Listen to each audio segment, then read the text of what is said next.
What's up, guys? I am doing a quick video on a couple of triggers I had installed today on a Glock 19 Gen 4. Safety check, nothing in there. I don't even keep a mag in there when I'm doing videos.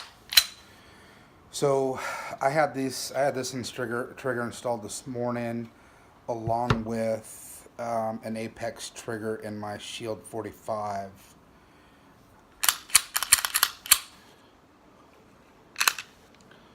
No mag. Both weapons are clear. So I just wanted to give some thoughts on the Apex trigger.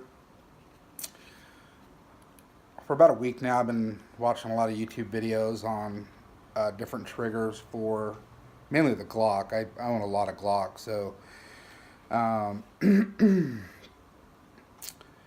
the shooting range that I go to, 88 Tactical, actually has a full line of different types of triggers. They have Zev, the Apex, Agency, and one other brand I don't recall. But everything that I've read and everything that I've watched, a lot of folks are resorting to the Apex trigger. So I thought I'd give it a shot. It was actually the cheapest one out of all of them. Another reason why I went with it, because I wanted to do both firearms today. But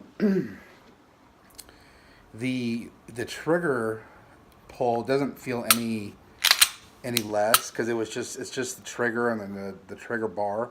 There's no springs, nothing was replaced in this pistol. But what I do notice is, because it has a flat face, no matter where I rest my finger, it feels like an even pull, no matter if it's down at the very bottom, because I use the bottom corner of my index finger for all trigger shooting. So the reset is very positive.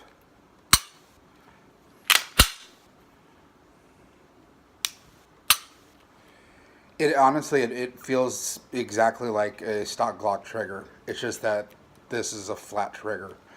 I was able to put 50 rounds through it after it was assembled. Took the guy like 3 minutes, literally. I like it. It didn't, like I said, it didn't change the weight of the trigger pull. I actually kind of miss the very crisp trigger pull of the stock Glock trigger. But I think after a couple thousand rounds, this thing is going to be set in super nice. So, and I'm not going to mess with any of the springs or the safety plunger spring or whatever, all these other spring kits you can get for this. Now, on the other hand, I'm going to put this Glock aside. On my Shield 45, now, because this is a very small and thin pistol in a 45 ACP, this little guy jumps pretty good. So with the stock trigger, like I said, I use the bottom corner of my index finger for my trigger. So everyone has a different style. I like my fingertip basically somewhere along that line. But when I first got this a couple weeks ago, every time I shoot this thing, this snaps pretty good, and it warps my finger. Like, it's not pleasant. It's not pleasant to shoot. So I think I put about 100 rounds through it, and by maybe round 50, I started changing the location of my finger on the trigger to accommodate the recoil. So I almost found myself actually putting the first full knuckle over the trigger, so that when this snaps back after each shot, it's not slamming my index finger in the trigger guard, because that's what was happening. So I think I got this trigger for like 75 bucks. It was just the trigger, it didn't come with a trigger bar.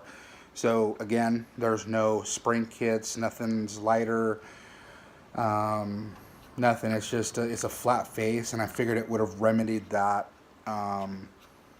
that bite after every shot on the tip of my index finger. Unfortunately, it didn't. I ran 50 rounds through this also this morning after it was installed. Didn't seem any different as far as the when it recoils. So again, I found myself putting almost my whole first knuckle in that trigger. And again, this isn't a pistol where I'm taking this to the range and just shooting 500 rounds. This is I classify this as a self-defense pistol. This is one that I carry a lot actually. So in the event I ever have to use it, which I hope I never do, against another human being, I'm pretty sure I'm not going to be worried about my index finger getting slammed up in the trigger guard. So, I mean, it's fun to shoot. It's extremely accurate for how small this thing is, and I have really big hands, and this thing will just disappear in my hand, especially both of them. But it's very accurate. I was shooting out to 25 yards today, and I was hitting 8-inch steel plates. So, and that's even with anticipating the index finger getting banged around in that trigger guard.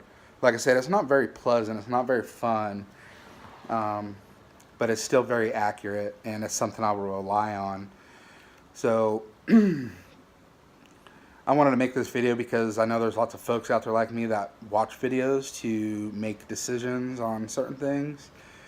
And I don't know if any of you ever experienced this. I've had a Shield 9 a few years ago when they first came out, and I shot that thing all day long, and it didn't have that snap in the trigger, where it was just, it almost feels like it's pinching, but it's not. It's because the snappiness recoil is just banging my index finger in that guard. So anyway, like I was saying, I know there's people out there that make decisions on reviews. If you're having this problem, I'm not sure if many people do, with the 45, it didn't remedy the shooting finger at all. So it's a nice trigger, feels great. The only downfall I don't like about this versus the stock trigger is the reset doesn't seem as profound as the stock trigger. It's almost too light for the reset.